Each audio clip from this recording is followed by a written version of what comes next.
your seatbelts and hold on tight. We're about to take you on a heart-pumping adventure through some of the most awesome scenes ever captured on film. Where surprises lurk around every corner, and a brush with death is worth the thrill of feeling alive. These are National Geographic's most amazing moments.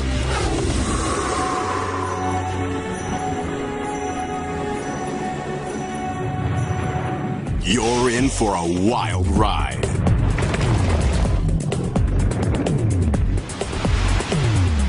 From ferocious baboons to a hurricane in the house. From a mile-high freefall to the jaws of a mighty shark. These incredible scenes will compete for the title of Most Amazing Moment. Coming at you in 5 spine-tingling categories.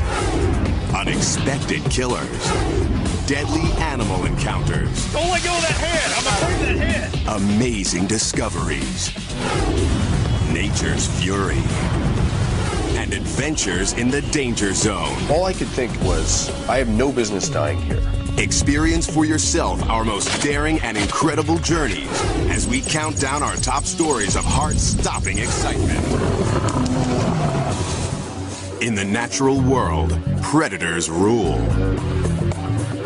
And prey run for their lives. At the top of the food chain, the big boys have some killer moves. Long-range vision.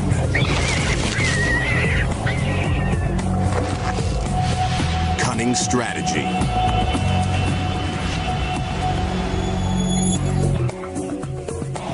Astounding agility.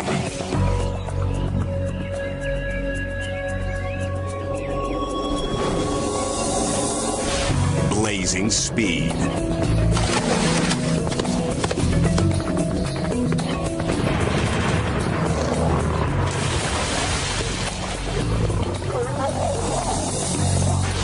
And deadly precision.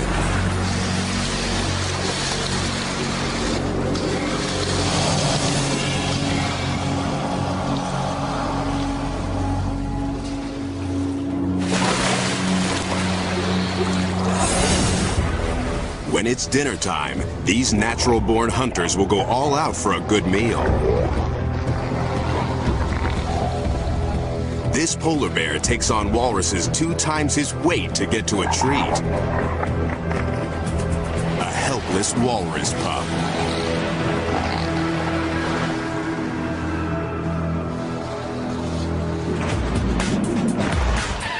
You may think you've seen it all before.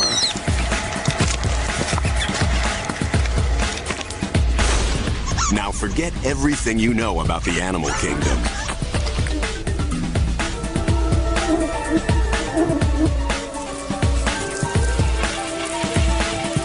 You're about to get a chilling glimpse of unexpected killers. These scenes are bizarre. Ferocious baboons, fearsome frogs, and hippos in a frenzy. These are jaw-dropping, startling, and just plain amazing moments. This sea eagle likes an unusual takeout treat. Poisonous snake, fresh from the sea. The bird will have to hold on tight not to lose her lunch and her life. A seal's sunny day at the beach goes haywire when a killer whale springs from the sea to attack.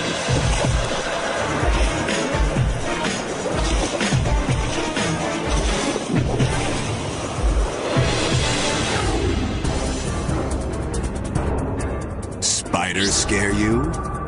How about one that pounces like a cat?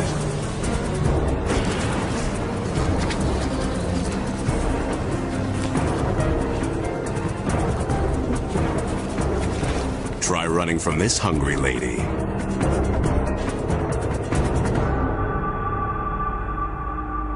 But what's next is even more incredible. In our next amazing moment, a baboon goes hunting for a surprising meal.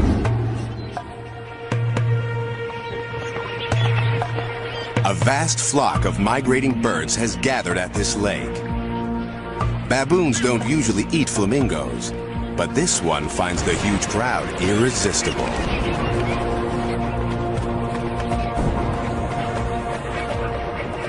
He plunges into the startled mass of birds.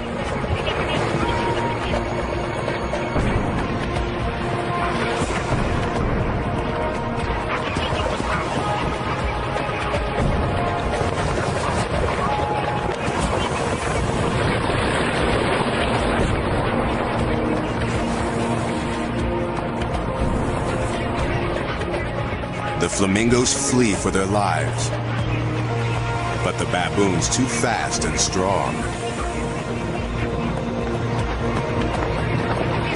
And its teeth are long and sharp like a leopard's.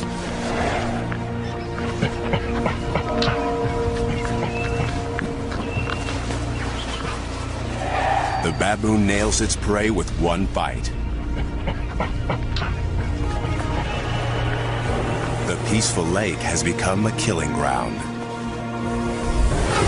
A new food's now on the menu. You won't be skinny dipping anytime soon after you check out our next unexpected killer. In this amazing moment, witness the incredible appetite of a voracious horde.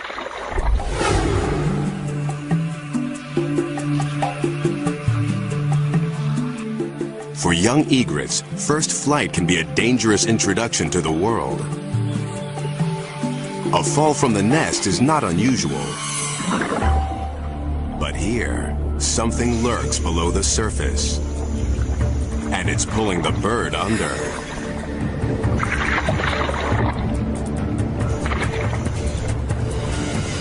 It tries to escape.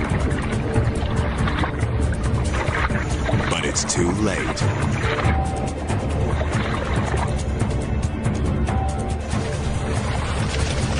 A gang of piranhas is eating the bird alive. Hundreds of razor-sharp teeth shred the thrashing bird.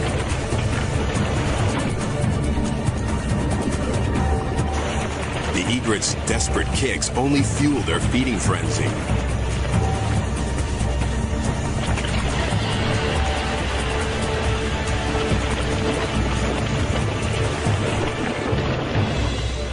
Within minutes, the feast is finished, and the piranhas go in search of their next meal. The ferocious fish clean the flesh off the egret's bones in mere moments. Next, a band of winged warriors is on a mission.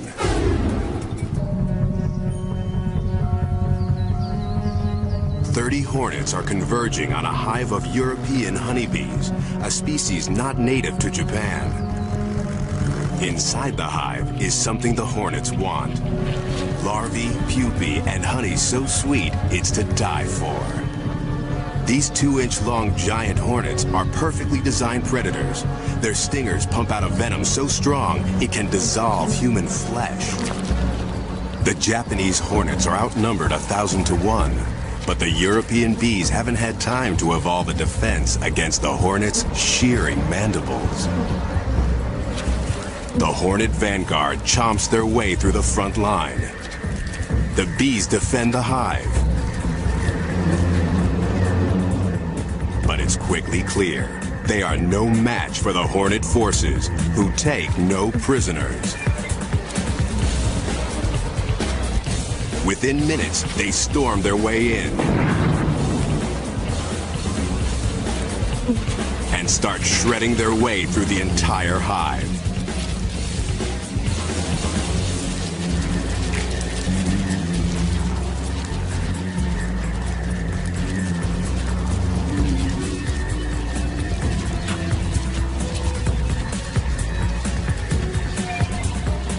Finally, the spoils of war. The hornets drink the honey and, like barbarians, carry off the bees' young. In the raiders' wake lies a battlefield strewn with the dead and dying.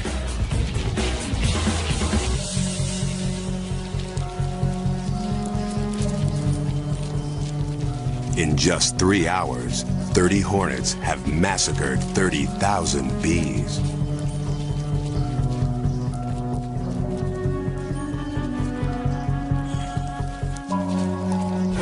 Think you have nothing to fear? Every year, dozens of people die from a severe reaction to this hornet sting. The Grim Reaper can take unexpected forms. Not all killers inspire fear. Who could be frightened by this little guy? These bullfrogs seem harmless enough, unless you're a tarantula, or a mouse, or a bird.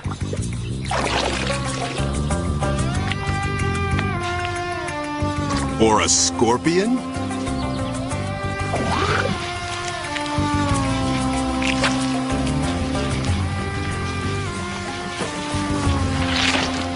They'll eat anything they can fit in their mouths.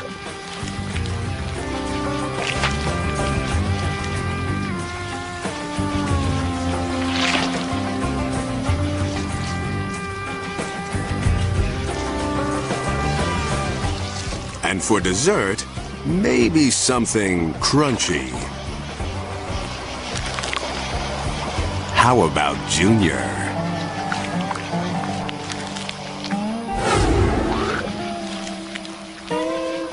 But even the bullfrog can be foiled. In our next amazing moment, he tries out a new food with bizarre results.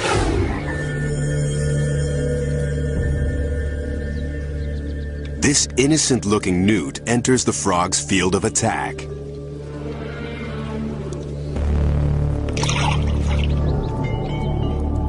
The frog strikes and swallows. The newt looks like a goner, but the battle's not over. The newt's skin contains a deadly poison.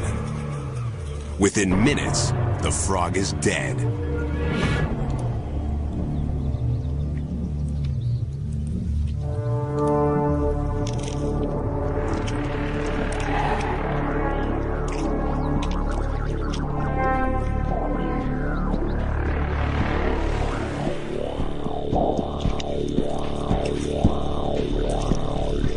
And it's the lowly newt who struts away victorious.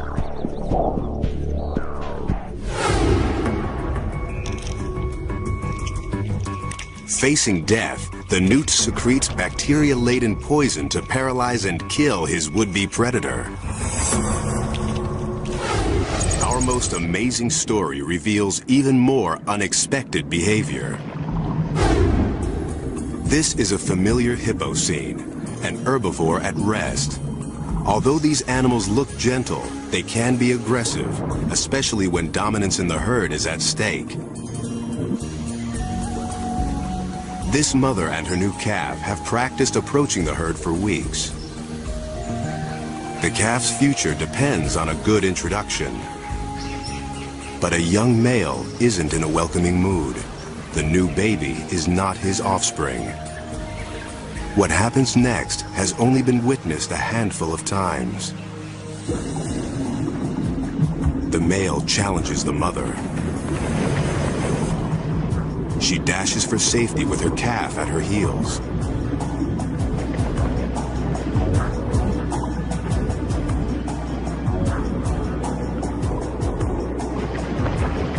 But the water gets muddy.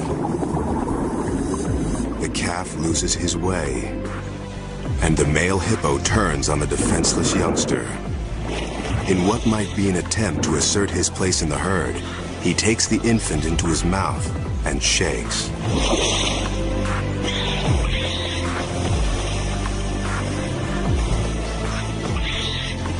The baby struggles. He doesn't stand a chance.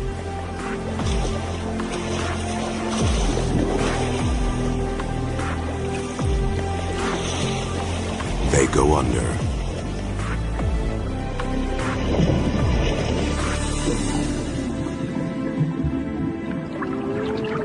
The mother tries to revive him, but he's gone.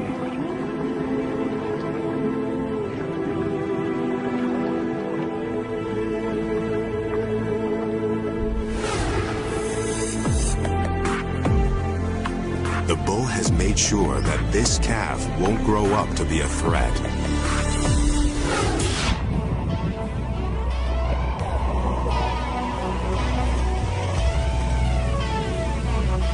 Mother Nature has nasty mood swings.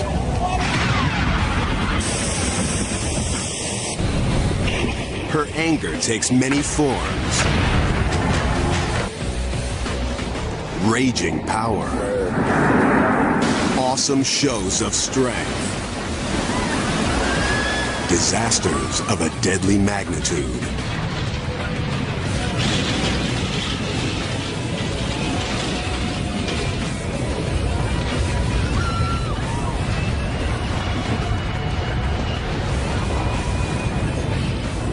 We're no match for Mother Nature.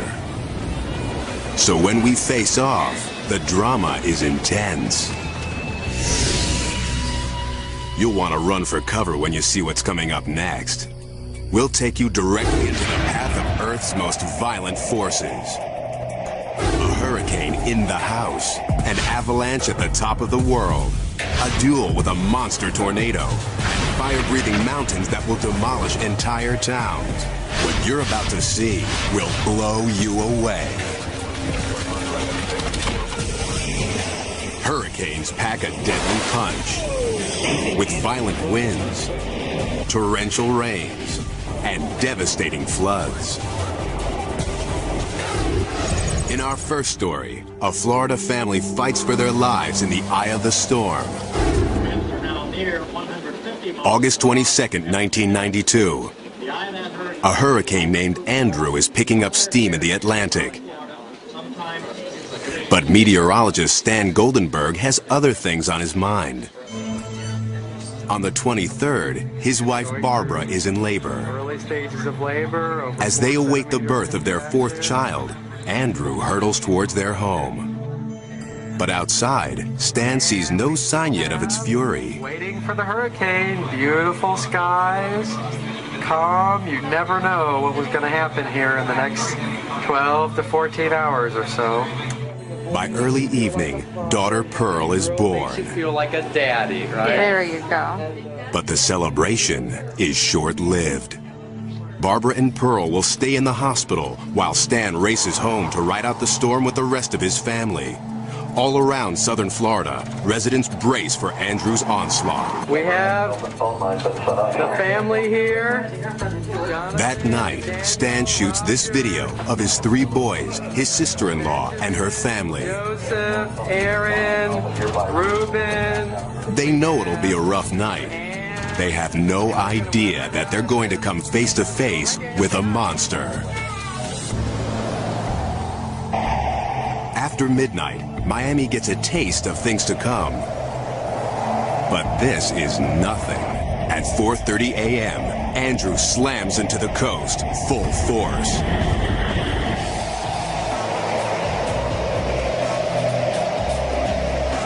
Winds whip at 165 miles an hour. It's a Category 5 hurricane, the most intense there is. In this bad boy's path, nothing and no one are safe. Looks like our TVs are out. Maybe the power is out now for the duration.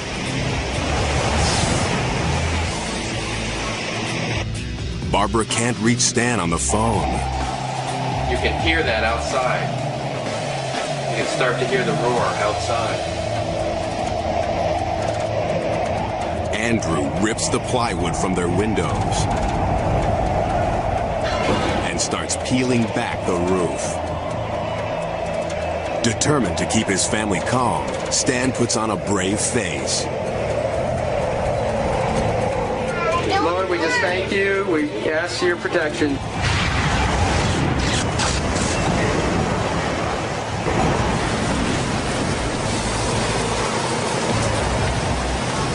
As the hurricane kicks it up another notch, it's hard to believe the Goldenbergs can survive.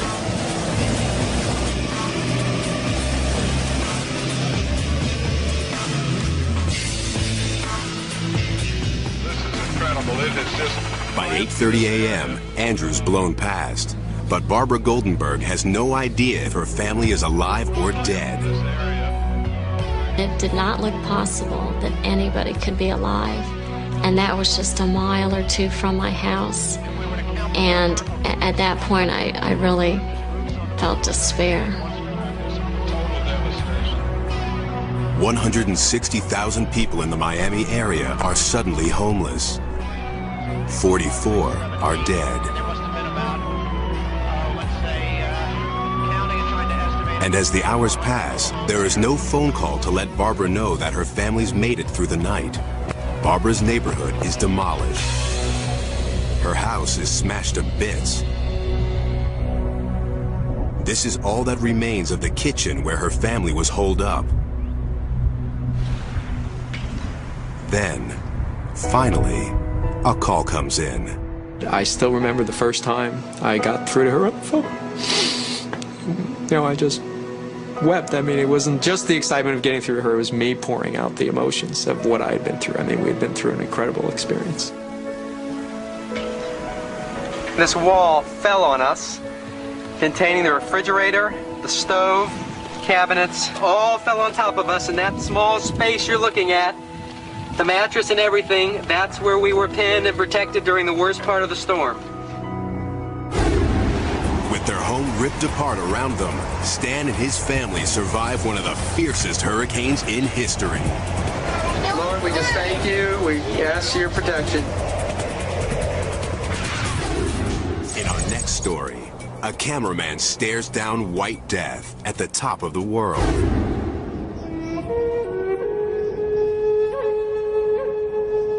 Annapurna may only be the 10th highest peak on Earth, but it's 4 times deadlier than Everest. It kills 1 out of every 5 climbers who tries to conquer it. Its most lethal weapon? The avalanche. Get caught in one of these babies and you'll be smacked down and sucked under at the same time. If you don't die instantly, you could be suffocated to death under feet of snow. Still, fearless climbers return to Annapurna year after year. October 1997. Brothers Jose and Jesus Novas of Spain are out to conquer the mountain.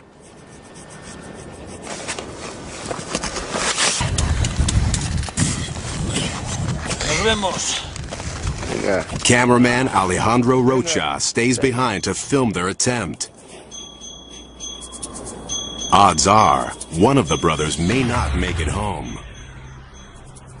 Tons of fresh snow cling to the mountain's steep slopes. Annapurna is now a ticking time bomb. The brothers forge ahead anyway. Soon, they are mere specks in the distance.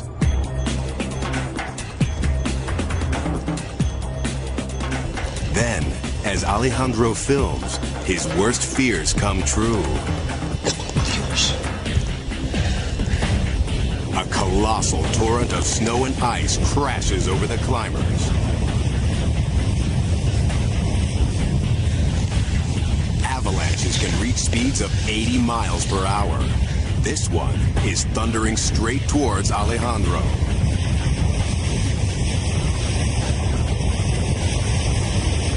He can't bear to face his killer. He retreats to his tent.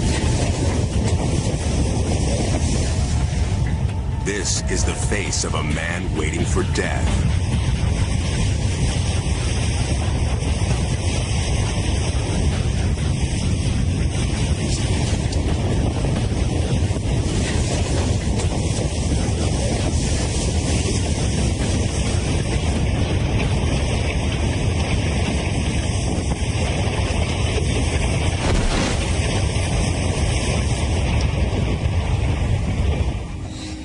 Miraculously, the massive avalanche grinds to a halt just a few yards from Alejandro's tent.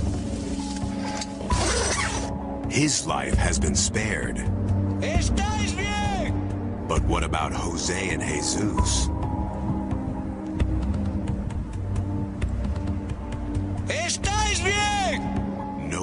responds.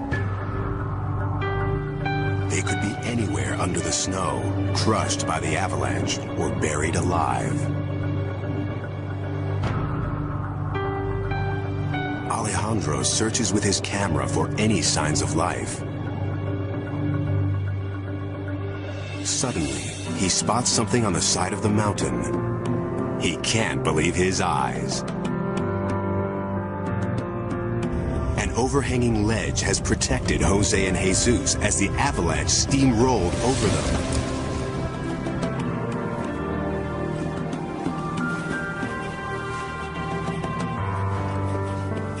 The brothers are thrilled to be alive.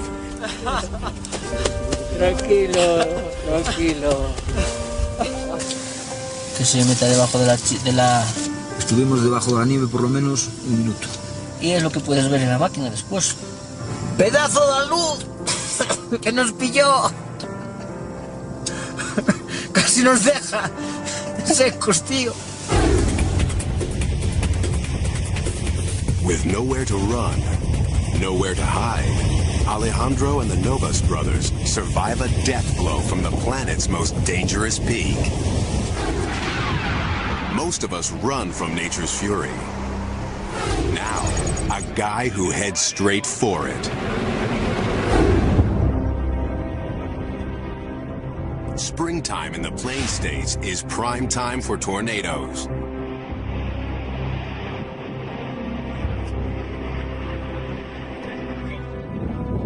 With winds raging up to 300 miles an hour, tornadoes kill more than 80 Americans a year and can flatten a town in seconds.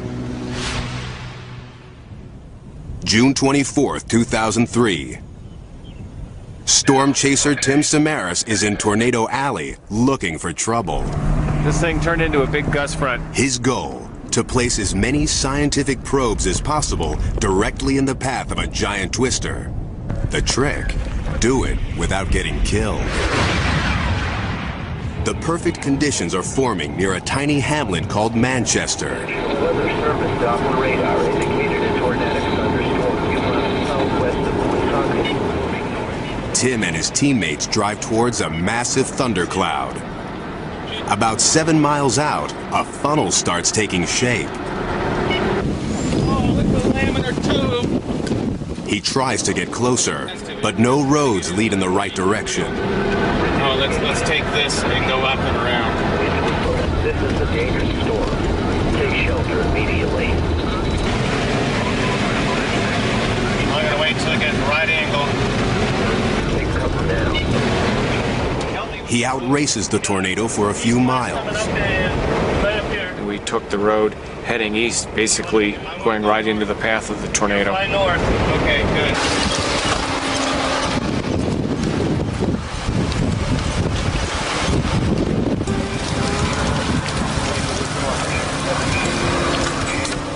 One probe down, 5 to go. Oh, we're gonna get hit!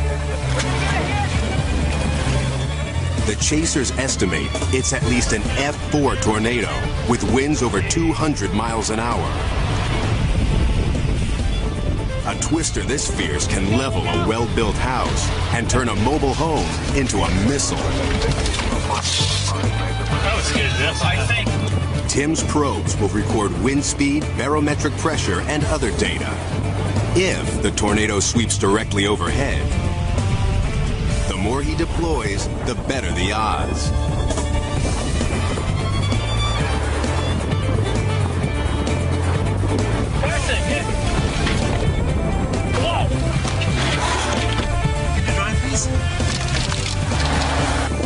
But playing chicken with a twister is a dangerous game.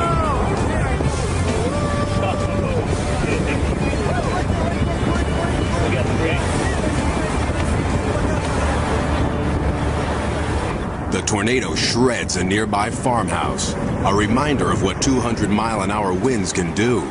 Still, Tim is determined to deploy the last of his 6 probes. We need to drop one. Dan, we don't have time. We don't have time. We don't have time. Seriously. He was saying that, but I was thinking something else. I was already out of the car.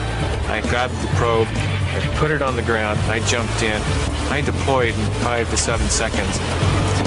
Then suddenly, the tornado turns on them. It's coming back on the road. It's coming right at us, too. We got to put it on. Twisters can accelerate at speeds of 70 miles an hour. This one is only 100 yards away and bearing down fast. Listen to it. If it catches up, it'll fling their van through the air, then crush it like a tin can. The driver puts the pedal to the metal, but the tornado seems to be gaining. The Twister chases the van down the road. Then, at the very last second, veers away and loses steam. They escape unharmed. Not everyone is so lucky.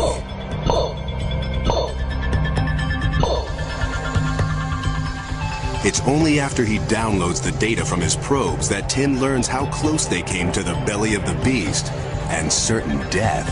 This is the one at the corner of the house. This is absolutely amazing. From the time I turned it on to maximum pressure, 82 seconds. Oh my gosh. 82 seconds. This is all you have. That's all we have. 82 seconds from the tornado's center, but mere moments from its outer clutches. Any delay, and the tornado could have sucked the men into its deadly vortex. Tim came within yards of the most violent winds on the planet, and his own mortality. It's certainly the closest I've ever been to a tornado, and I don't ever want to be that close again. But sometimes, there's no escape. Wild animals fascinate and amaze us. But get too close, and you could pay with your life.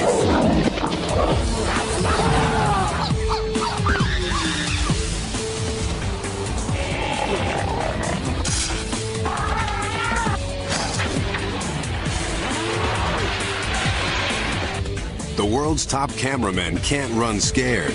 Dangerous beasts are part of the job. Oh boy. In Deadly Encounters, we'll share amazing stories of filmmakers who get closer to the kill zone than you would ever dare. But even pros can get too close. To get the shot, these guys will face off with animals they can't even see. Serpents in the jungle. Creatures of the deep. Moments straight out of a horror movie. But these scenes are for real. Ever wonder what it's like to look death in the face?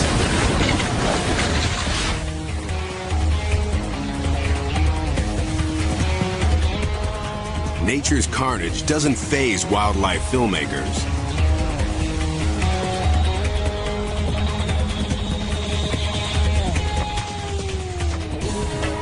Blood and gore are part of the job. But every now and then, a cameraman sees something so primal, it's shocking. In our first Deadly Encounter, an unsuspecting filmmaker captures a battle so intense, it gives a whole new meaning to the word raw. Kim Wooliter grew up in the African wilderness. He's no stranger to the grim realities of predator and prey. Tonight, he and partner Dale Hancock plan to film leopards hunting. Dale carries a bank of lamps in his Jeep for lighting the scene. Although it's dangerous to travel alone, the men decide to split up to search for the stealthy cat.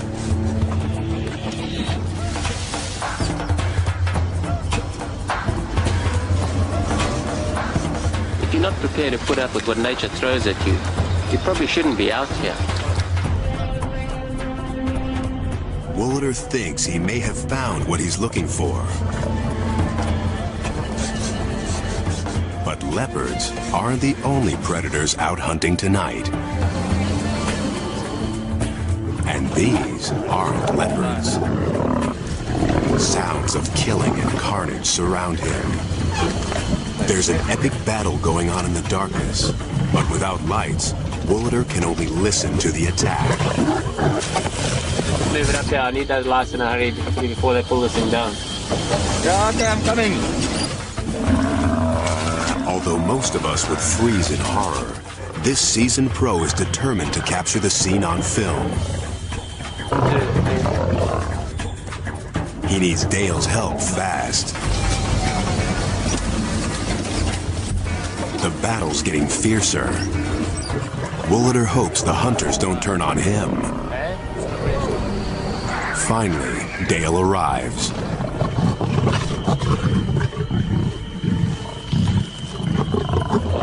8-mile lines there. Only yards from Woolader's Jeep, an incredible struggle. 8 lions attack an enormous buffalo, but the animal refuses to die.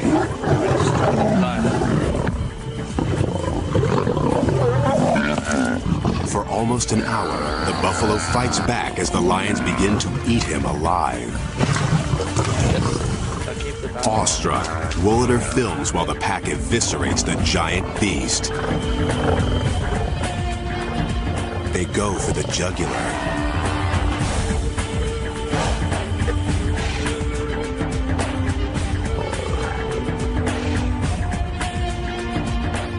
These lions like their meat rare.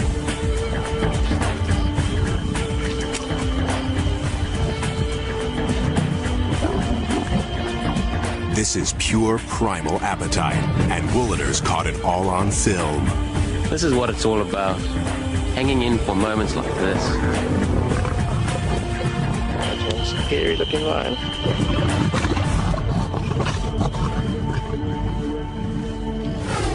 This guy's gotten incredibly close to film an extraordinary battle. It's an amazing scene of predation.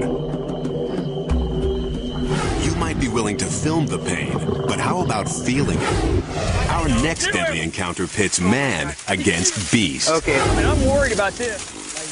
Herpetologist Brady Barr is about to meet a legendary snake, a giant python that has been stalking a town in northern India. This silent hunter strikes without warning or fear, devouring animals as big as children. So he saw a python actually attack a small cow, a calf, and kill it. The townspeople want Brady to catch the snake and take it away. Brady's faced off with fearsome animals before. Wow! This may be the biggest one we've ever captured.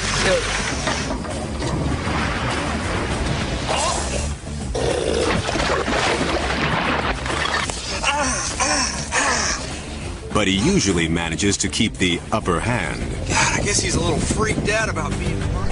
Today, he may meet his match. If Brady can find the snake, he'll need to wrestle it into submission before it snares him with its coils. Where could the python be hiding? Being ambushed by a constrictor can be a deadly business.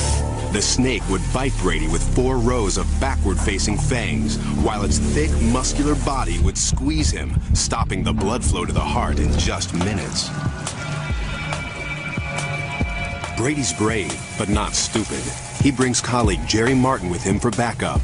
I've got a huge python. It's the big one. It's the big one.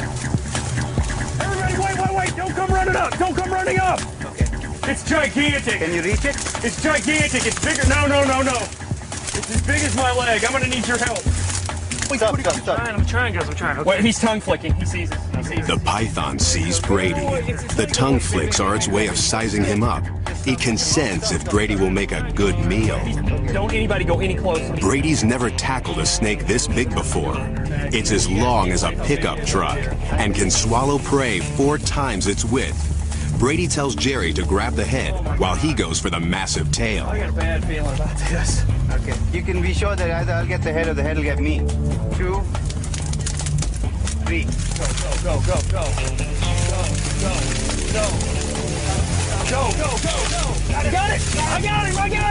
I got him.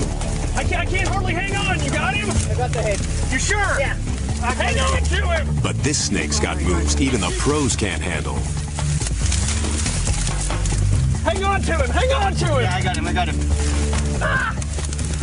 It goes after Jerry first. Oh my gosh! Watch out! Don't let him bite your face! Don't let him bite your face! Don't be in the corner. Then it tries for Brady.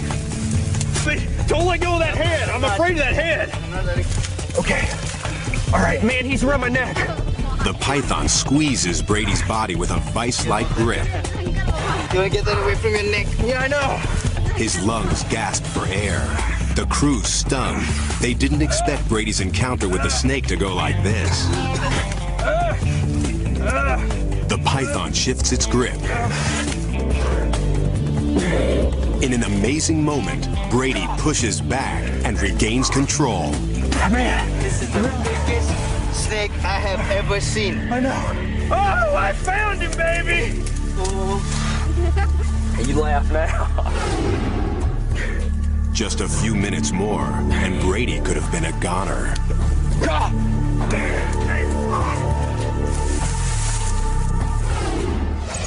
Valerie Taylor tests a shark's biting power, using herself as bait. That's what their teeth do when they get on it. That's the noise you hear. And you really think it's getting into you. You hear that terrible noise, but it doesn't. Filmmaker Valerie Taylor is about to offer herself up as a meal to a band of hungry blue sharks off the coast of California. Why? She's trying out this chain metal suit. It will weigh her down in the water, but if it works, it will protect her from a shark's powerful bite. With several rows of razor-sharp teeth and jaws that close like a steel trap, the blue shark is one of the few species known to attack humans.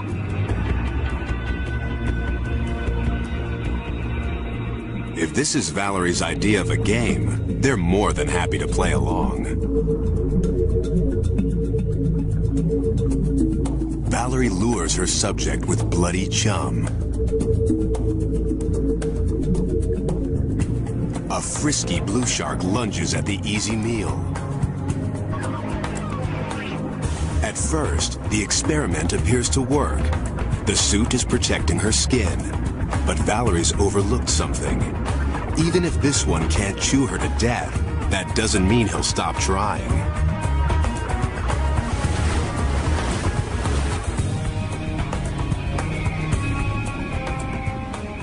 Valerie's a rag doll in the jaws of a killer, and the metal suit is weighing her down. I was screaming. All I wanted was someone to punch him off, make him let go. The shark strikes and rips off her metal glove. Then he turns back for more. Valerie makes a dash for the water's surface. But I can't hang on to me. All right, don't help me. As she gathers her strength, the crew guards against another attack. Damage your hands, Valerie. Yeah, damage your hand, all right. He got the glove off, but he continued. He wouldn't let go. I don't know how bad. The thing that happened was, he got the glove off somehow. He just ripped it off, and this naked hand was in his mouth. So I put that hand in, so that he couldn't crunch down on it. I did it just like that, but you can see why he got the thumb. It was sticking up. Oh, boy. Well, the only way you learn these things, isn't it? Is by trial and error. Yeah. That was an error. An error she won't quickly forget.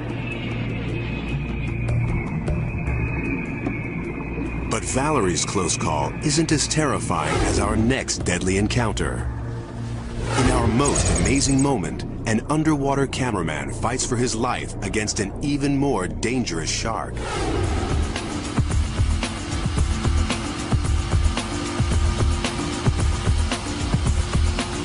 In the waters of Mexico, a National Geographic team of scientists tries out an innovative device.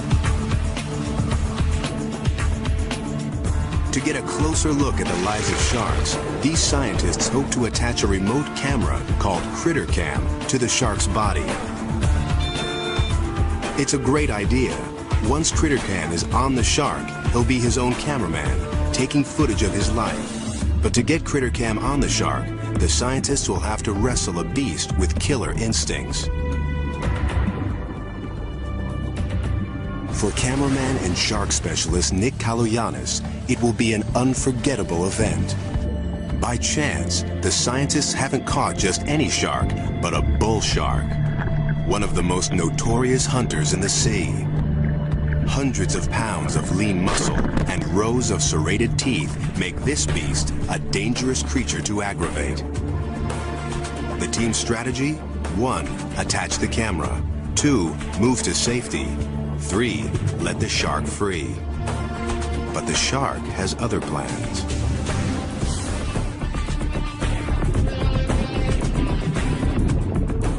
As Nick films, the shark twists left. The restraining line releases, and the animal is free. As the rest of the team scatters, Nick keeps filming. He's confident the shark won't attack unless provoked. But just then, from behind his lens, Nick is surprised to see someone try to hook the animal, but jab it instead.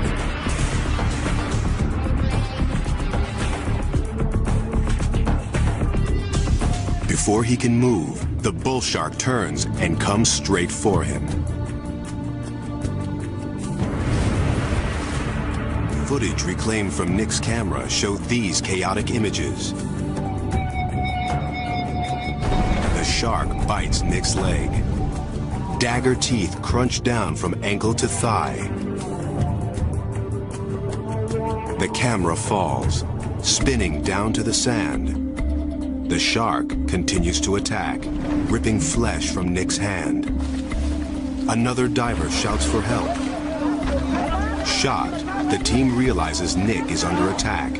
As they watch, the shark's thrashing pushes Nick's body to the surface. Incredibly, he's still alive.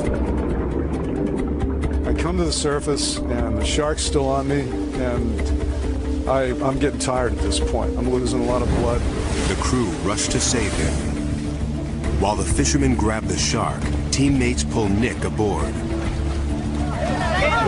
Get Nick in this boat. This boat goes back to shore right away. Hey, help here, come on. They didn't expect this. Hey, help here, come on.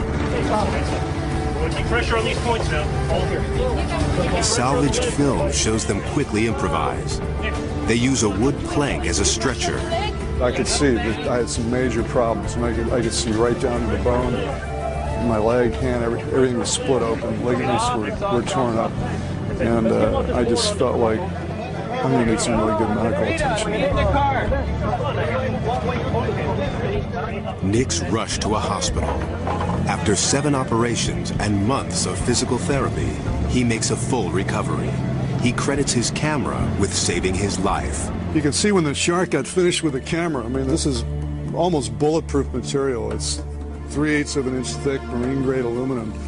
And these are some of the scratches that the shark made on the outside of the housing.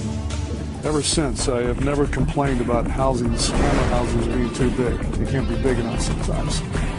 Incredibly, before the year is out, Nick is back in the water, filming sharks. He says he's more wary of human mistakes than an animal he knows and respects. I have no inordinate fears of sharks. I just have much greater caution to my fellow humans. This shark was provoked, plain and simple.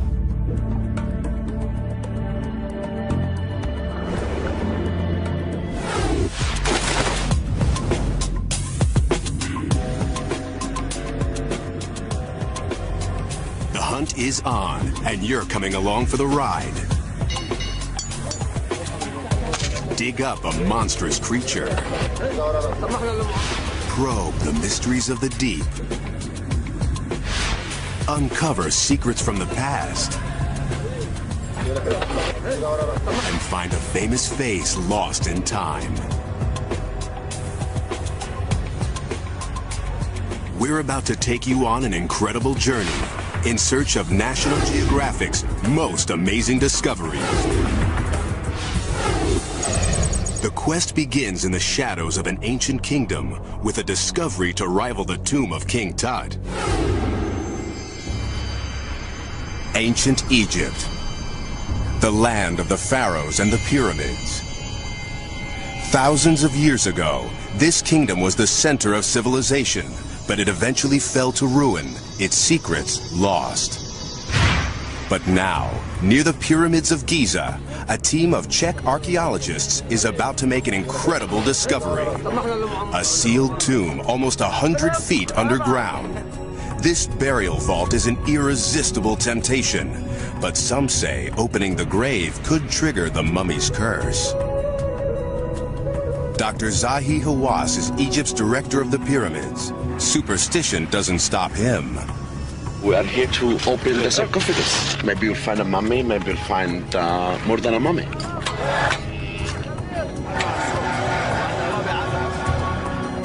But whoever lies here doesn't want visitors. As sand is cleared from the shaft, the dry clay walls crumble. They could collapse at any moment. There's already been one cave-in. Could it be the curse is coming true? As the grave's outer cover slides back, the lights flicker ominously. Frightened, workers flee. But Zahi won't stop now. Who knows what this tomb could contain? A giant stone sarcophagus covers the body. This is unique because of one thing. This is intact. It was not opened since 2,500 years ago. It happens very rare in our history. Zahi's just dying to look inside. For the first time in 2,500 years, a mummy reappears under intricate beadwork. The burial shroud's in excellent condition, but the discovery's about to get even better. On the walls of the tomb, well-preserved hieroglyphs tell the story of the mummy's life. His name was Yufa, and he was a powerful man, a priest and palace administrator in the waning days of Egypt's glory.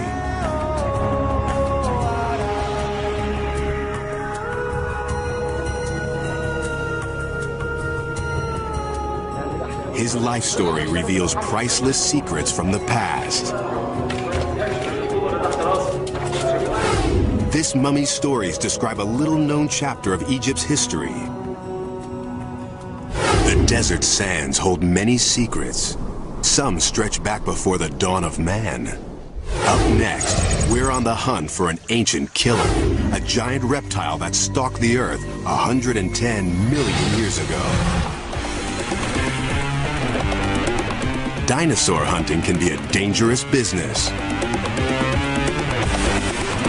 Few know it better, or are better at it, than paleontologist Paul Sereno. Hold on to your seats. By age 43, Paul's already discovered 4 new kinds of dinosaurs. No mission is too tough for this guy. He ventures farther into the danger zone than most scientists dare to go. 3 of those months are going to be spent in 100-degree weather, in dust storms and windstorms, and digging until your nails are worn off. Paul heads straight into a dicey area of the Sahara, where bandits are a serious threat. We have items that people want, items that they have killed people for. It's a personal risk going out there. There's no question about it. The vastness of the Sahara adds to the danger. In this endless sea of burning sand, it's easy to lose your bearings and your life. About a third of the way, there really is no pathway. It's to each his own. The desert erases anybody else's tracks. Without roads, Paul uses satellite mapping and gut instinct to find promising sites. The work ahead will make the risky drive seem easy. Paul's team will work 14-hour days in scorching heat.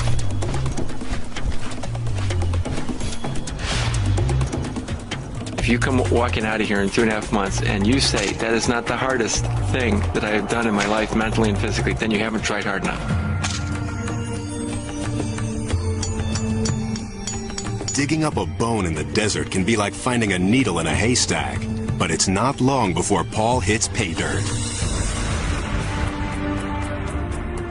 He's unearthed an ancient graveyard and an extraordinary skeleton. We have just found a skull that really is about the biggest I've ever seen. Man, it's mammoth.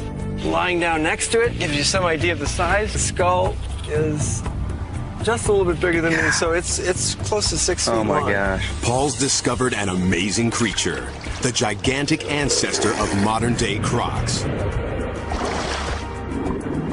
Even the most fearsome crocodile walking the earth today is tiny compared to this monstrous beast. This prehistoric super croc measures 40 feet from tail to tooth and could have eaten dinosaurs for lunch. Paul's thrilled by the monster he's uncovered. Working with bone casts, a sculptor brings it back to life. Oh my gosh. Oh my gosh. You're a monster. I've been dealing with static, beautiful but fossilized bones, individual bones. To see it together is just amazing. Paul Sereno digs up Super Croc and shows us the jaws that sent dinosaurs running for their lives. In April 1912, the world's most famous ship, the Titanic, struck an iceberg and sank in the North Atlantic. More than 1,500 people died. It's hard to imagine a time when this icon was thought to be lost forever. But without coordinates to pinpoint the grave, finding the ship was long considered mission impossible. In 1985, a man named Bob Ballard is up for the challenge. He and a team of French scientists believe they can use a new sonar mapping system to finally find the lost Titanic. But the odds are against them. The search area is over 400 square miles and more than 2 miles deep. Ballard can't even be sure the sonar is working in these murky depths. After 3 stormy weeks at sea, the Titanic eludes them. With time running out, Ballard changes his tactics. He sends an unmanned video search vehicle to the bottom of the sea. The cameras transmit footage back to Ballard's ship.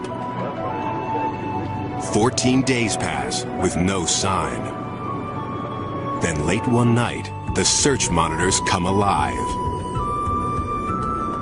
There's something on the ocean floor, 2.5 miles down. 73 years after the Titanic set sail, the ship reappears. Bingo! Yeah! This sucker exists! Ballard is king of the world. The wreckage seems frozen in time. A haunting record of hundreds of lives cut short. An anchor.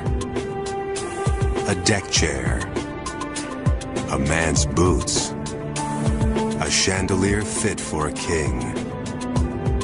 There was an immediate outpouring of excitement. And then the whole force of actually being at the very spot where this tragedy had taken place. Seeing the ship, it was everyone just crashed. Emotionally, everyone just went down a big trough. And we had a simple, quiet service on the fantail. We felt better. And it was that time I realized that I was deeply affected by it.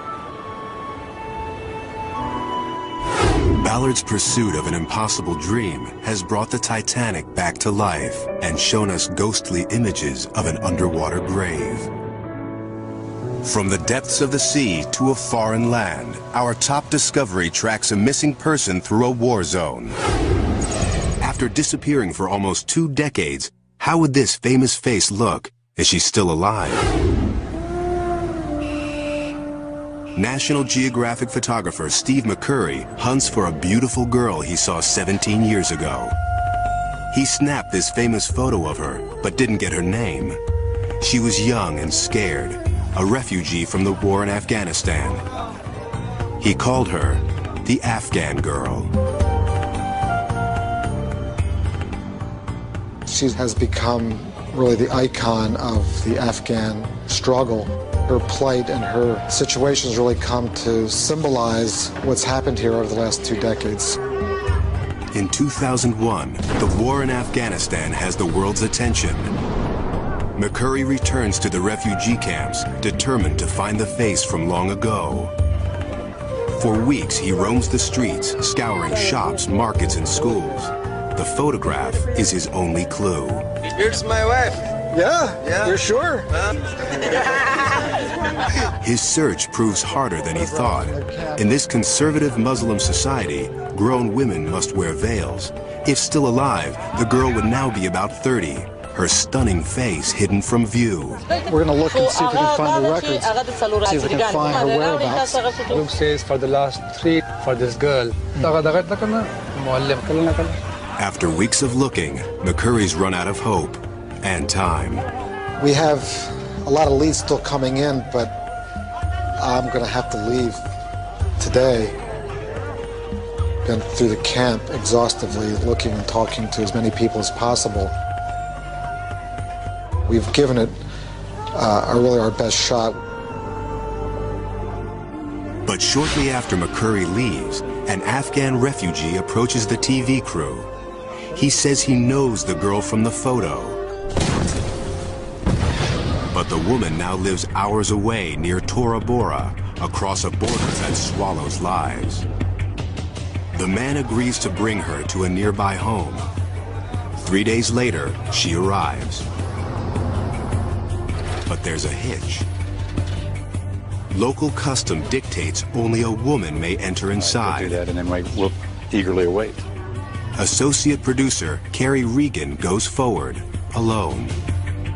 I remember walking to this back room, and there were women sitting around the floor, and they gestured to this figure in the back corner, and she looked up, and I saw these gleaming bright eyes. And for the first time, I thought, you know, we might just have something here. We might just have the Afghan girl. There's one way to know for sure. A new technology called iris mapping. Carrie snaps a photo, which is rushed to a lab in the States. There, experts compare the eyes of the woman with those of the girl. The colored part of the eye is called the iris. The computer maps its subtle pattern. It's as distinctive as a fingerprint. And these two sets match. The Afghan girl now has a name, Sharbat Gula. For years, she's lived in poverty in Afghanistan's countryside, oblivious to her fame around the world. McCurry races back, hoping to photograph Sharbat once again. But one obstacle still remains. Sharbat's a conservative Muslim, now married with 3 children. Will she be willing to drop her veil? It's hard for Sharbat to understand that she's an icon to the outside world. McCurry talks with her and her husband, explaining that this will bring attention to the plight of the Afghan people. Reluctantly, she agrees to the request. As he sets up the shot, Sharbat drops her veil.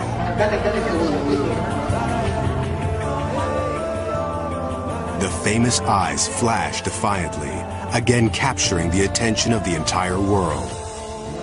Sharbat's face reveals the sorrow of war, but for McCurry, it sends a message of both courage and hope. The fact that she's lifted up her burqa and revealed her face to the world, essentially, is sort of a minor miracle. These adventurers have traveled beyond time and boundaries to make amazing discoveries that broaden our understanding of the world.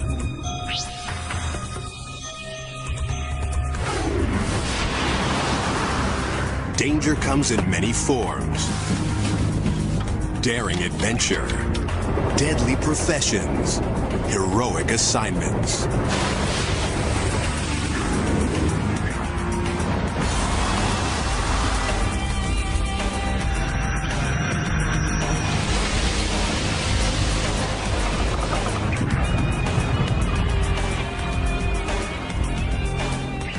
Some men and women accept the risks. These are their stories from the Danger Zone. What would you do if your ship went down at sea? If a base jump went wrong? When the bullets start to fly? Whether expert explorer or ordinary man, response to danger is anything but predictable. In our first story, an ordinary man faces an extraordinary test. The ocean's a cruel mistress. Commercial fishing is one of the world's deadliest jobs. Wicked weather and rogue waves can turn a beautiful day into a deadly disaster. And when the chips are down, a swift reaction can mean the difference between life and death. It was a horrible experience. One I hope I never have to live through again. At 3 p.m. on a cold afternoon, rough seas slam a small fishing boat named the Strider. The crew is in trouble. The waves are getting worse. There are 3 men on board. Captain Spike Chipperfield, his girlfriend's son Jim, and his uncle Butch. 1, 2, 3 monster waves crash into the ship. The Strider's going down. The seas throw Butch and Jim overboard. But Spike's trapped in the engine room. It was so dark I couldn't see, and I was disorientated, and I banged my head and hurt my knee and my arm. I said to myself, if I stay here, I'm going to die, or I'm going to die trying to get out of here. And I saw a little corner of light about 15 feet below me, so I dove for it. That light is the door to the outside. Spike fights his way to the surface. He and Jimmy cling to the barnacle-riddled boat, trying to open a life raft. The barnacles were like razors, and they were just washing us back and forth like a cheese grater. I almost lost Jimmy in the sea, and I grabbed Jimmy's hand, and then Jimmy scurried back up. The raft pops open. Spike and Jimmy get on board. And when we turned for my uncle, he was about 15 or 20 feet away, but he was already face down in the water, dead, you know. So horrific, so devastating. Spike's lost one loved one. He'll have to fight not to lose young Jimmy. He's only 15 years old. These cold seas will cause hypothermia, and Spike's blood could draw sharks. Hundreds of fishermen are lost at sea each year, but Spike won't give up. Just then, a helicopter appears. The Coast Guards heard their Mayday call. A camera on the craft captures an incredible shot of a man and a boy struggling to beat the odds. But the danger's not over. The helicopter's rotors generate hurricane-force winds. They could actually blow you right off that raft. If the pilots aren't careful, the sea will become an angry whirlpool, tipping the raft and drowning the men. The helicopter backs away and drops a rescue swimmer in the angry seas. They're streaked with boat fuel and blood. His life is just as much danger as mine when he's in that water. I mean, anything could happen. Spike puts Jimmy's life ahead of his own. Although he's badly injured, he tells the swimmer to take the boy first.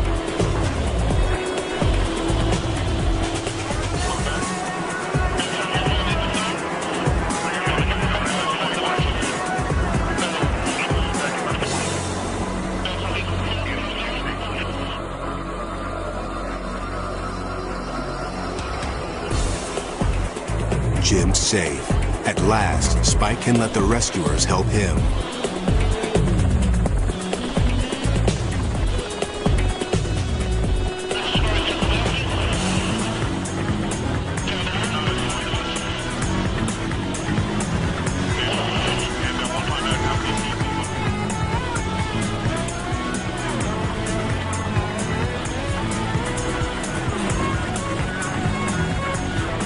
Spike can't believe the ordeal is over. I mean, it's just, I haven't really found the word to describe that feeling. It's a gut-wrenching, heart-stopping, mind-boggling experience that it just sends you like through a spin cycle. Despite terrible trauma, Spike's managed to beat death, saving his own life and Jimmy's. You know, the youngest is always the one you worry about, and I wasn't going to go home without Jimmy. And that's what family's about, and that's what it's about when you love someone. The mortal danger faced by fishermen is well known by adventurer Sebastian Younger, author of The Perfect Storm. Now, after writing about the risks taken by others, Sebastian's decided to tackle a story to test himself.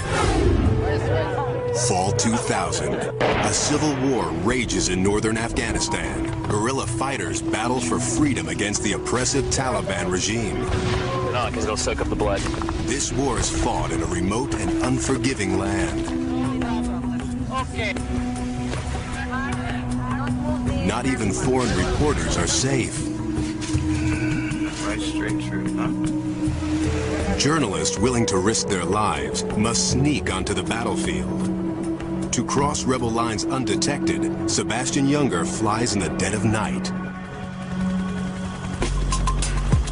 Sebastian's determined to report on the men trying to topple the Taliban, but that's only part of his mission.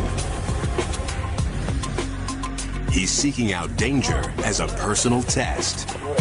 I wanted to know how I was going to do. Okay, once I come out of this, I really can call myself a journalist. To succeed, Sebastian must do more than write about the victims of a vicious war. He must go to where these men were wounded and document the horror of the front lines.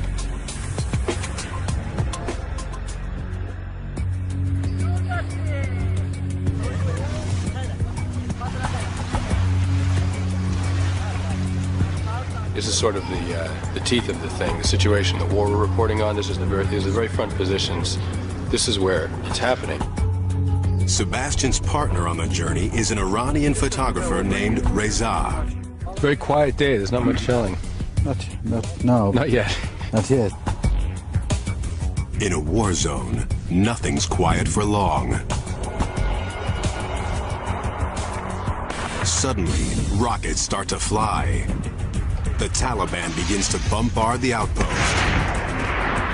Each shell delivers a blast of shrapnel, and on this hillside, the only protection is dirt. A man tells Sebastian where to run for cover. He sprints to the rebel bunkers, but the shells are zeroing in on the target. Fighters shove Sebastian into a foxhole. The rebels fire back. Get down!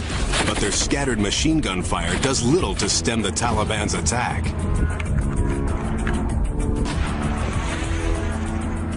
The shells keep coming. Sebastian hits the dirt. I suddenly realized in that moment that I'd never been scared before. I'd never really been scared before. This was fear. And it was just blindingly terrifying. This rocket misses. Went over us. Went past us at the other side. But another one can't be far off.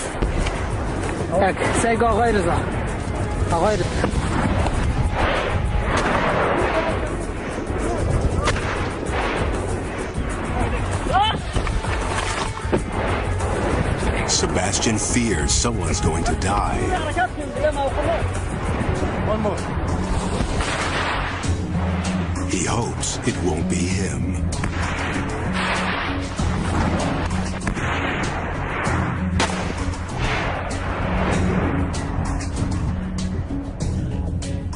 I realized, sort of cowering in this trench, the idea of testing yourself is an idea that you have when you're back home. That's an idea you have in your own living room. All I could think on that hilltop was, I have no business dying here. Sebastian's not the only one worried for his safety. These rebel fighters don't need a dead American on their hands. A commander orders him off the hill. He said get off the hill.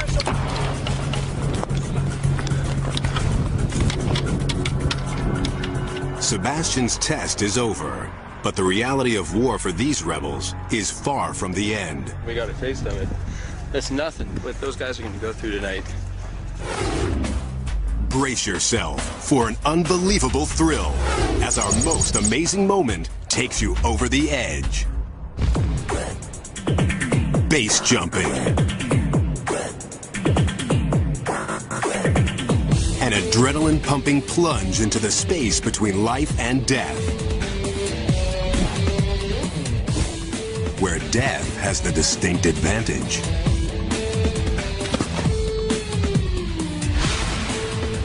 Australian Nick Federis thrives on that kind of danger.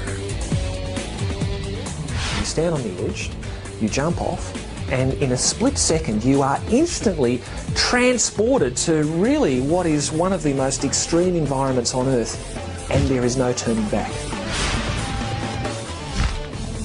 But after 10 years of high-flying thrills, he's got his eye on a new challenge: the world's highest base jump. In July 1992, he and partner Glenn Singelman are with the camera crew at the foot of the Himalayan mountains. Ahead of them, a death-defying leap off this colossal cliff called Great Trango Tower.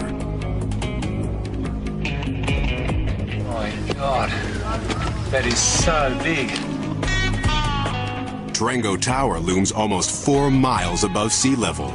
Its sheer granite face alone is 6,000 feet, almost 5 times the height of the Empire State Building.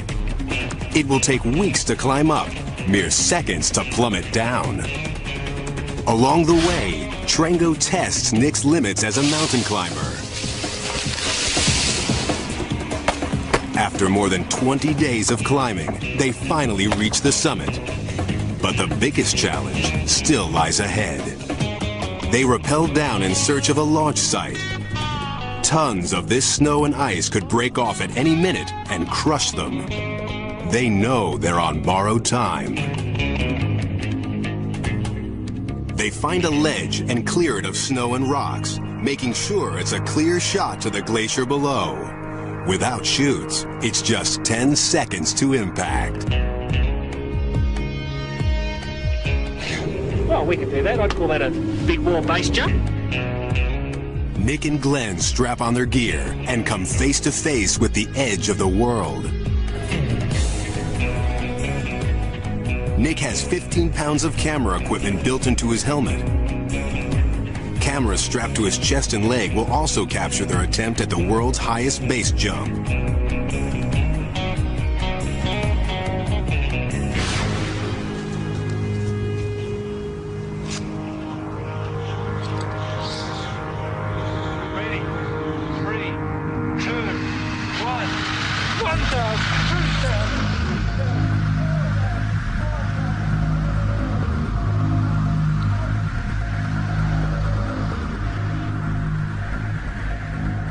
Something's wrong.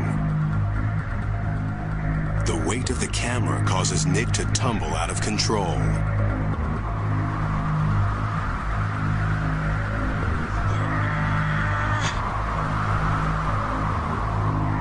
His body needs to be flat and level. Otherwise, even if he deploys his chute, it won't inflate. He is 4 seconds from impact, traveling at 180 miles an hour. It's his last chance.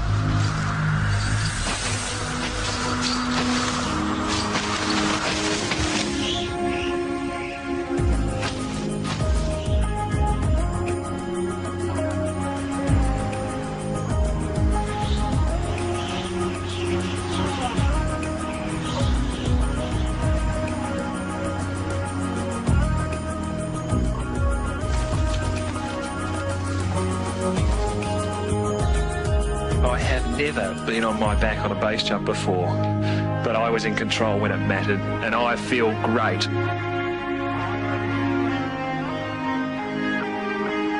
All I could think is that life is sweet, so sweet.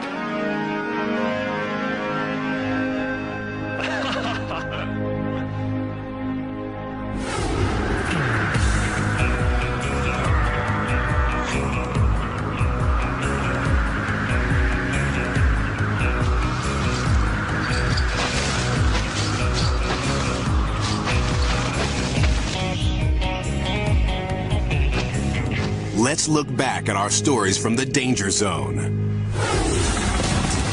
These brushes with death remind us of the thrill of being alive.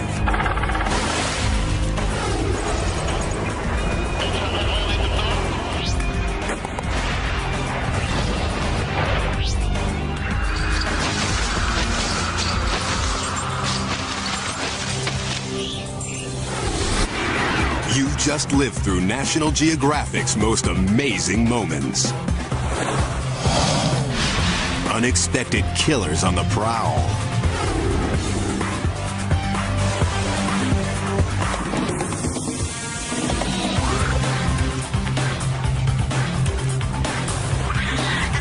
Fighting for life against the planet's most dangerous forces.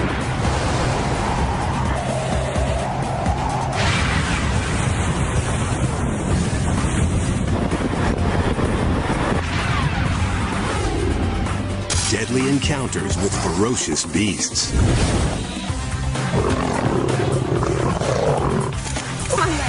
Get him off that dude.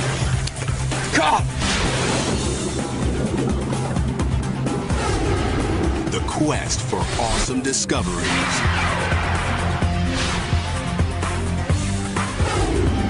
Pushing human limits in the danger zone.